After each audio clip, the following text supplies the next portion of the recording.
ഞാൻ വിളിക്കുന്ന സമയത്ത് ലാൽ വരണം എന്ന നിർബന്ധം പിടിക്കരുതായിരുന്നു. എനിക്ക് പിന്നീട് തോന്നിയിട്ടുണ്ട്.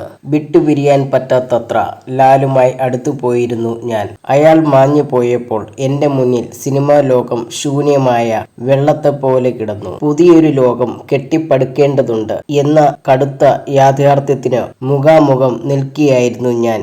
ജന്മസിദ്ധമായ വാശിയില്ലെങ്കിൽ അന്നേ ഞാൻ തളർന്നു പോകുമായിരുന്നു. കാരണം അഭിനയ നേതാക്കളാണ് സംവിധായകന്റെ കരു. എൻ്റെ കരു നഷ്ടപ്പെട്ടു പോയിരുന്നു. എന്നാൽ അപ്പോഴൊന്നും ഞാൻ ലാലിനെ ശപിച്ചിരുന്നില്ല.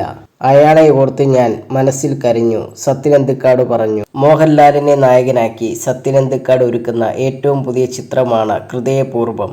ആന്റണി പെരുമ്പാവൂർ നിർമ്മിക്കുന്ന ഈ ചിത്രം ഓണം റിലീസായി തിയേറ്ററുകളിലെത്തും.